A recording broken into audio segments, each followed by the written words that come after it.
We're only a day away from the NFL draft, which means we are in the perfect peak of rumor season. Headlines are swirling. We don't know what is happening. Anything could happen come draft time this Thursday. And the main storyline that we're all concerned with is who the San Francisco 49ers will be selecting as their future quarterback going forward, eventually replacing Jimmy Garoppolo.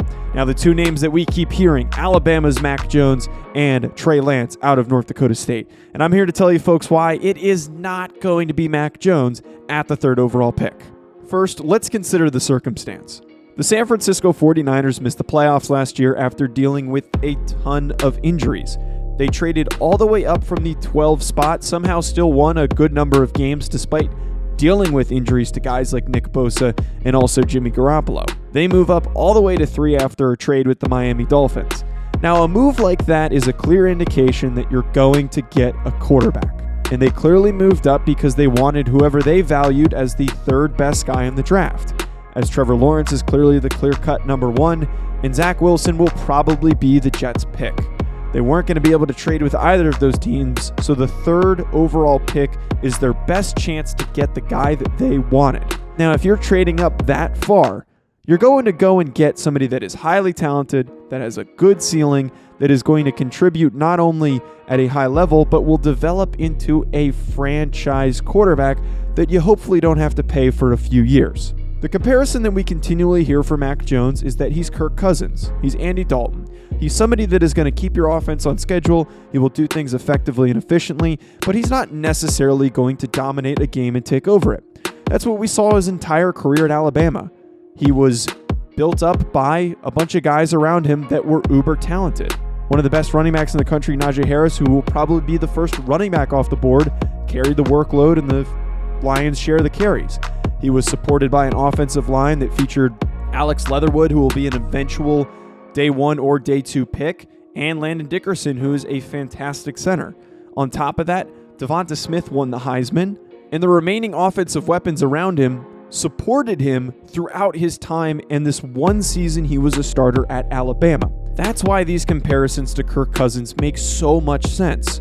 Kirk Cousins has been a pretty good starter and has led the Minnesota Vikings as well as Washington to playoff opportunities. But we can all agree he has never stepped up in an elite way when he's needed to lead his team to victory. And oftentimes, frankly, he's choked. But he's been most successful when he's been supported by a good run game with Dalvin Cook, good receivers like Stephon Diggs, Adam Thielen, and now Justin Jefferson, as well as a strong defense. But when any of those things are taken out of the equation for Kirk Cousins, he drops off, and he can oftentimes be an average to a below-average quarterback. Now, why would you trade up all the way to the third overall pick to draft Kirk Cousins? Most teams would kill for a guy like that, a guy that can be consistent, similar to what Jimmy Garoppolo did when the 49ers made a Super Bowl run, who's already still currently on the roster. While a team might be willing to go and get a guy like that, you're not going to move up to the third overall pick for Kirk Cousins. Instead, you'll maybe move up somewhere in the top 10 to go and get him and eventually be your starter who could possibly take over right away and keep your team on schedule and support things as much as possible. Instead, the 49ers moved up to 3, which tells me if you're going to move up that high, you're moving up to get a highly talented player with a huge ceiling that is yet to reach his full potential, similar to what the Chiefs did when they traded up to get Patrick Mahomes. Now, I understand that comparison is aggressive, but I stand by it. Trey Lance has all of the traits that you want in an elite quarterback. He's a fantastic athlete. He's not afraid to run. He's got a big body. He's an aggressive runner, and he has the arm to make throws all over the field as well as throwing off structure.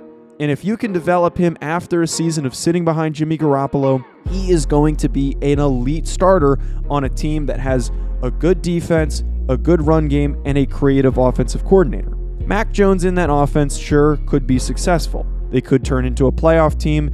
We saw what Jimmy G could do when it was him running the offense. But imagine now if someone with the play attributes of an elite quarterback was leading that offense. If you're the San Francisco 49ers, wouldn't you rather have that guy over Kirk Cousins? For me, that is what it all boils down to. If they had moved up to 5 or 6, this would be a different conversation. Instead, we're talking about the 3rd overall pick, a spot where teams move up to draft players with high ceilings. Teams want to get a franchise-changing player, not somebody who's just going to help them get by until then you get to the next contract for either that quarterback or whoever you eventually replace him with. Ultimately, it all boils down to teams are not going to trade up for average. They're trading up for elite, they're trading up for traits, they're trading up for the potential to drastically change the future of their franchise.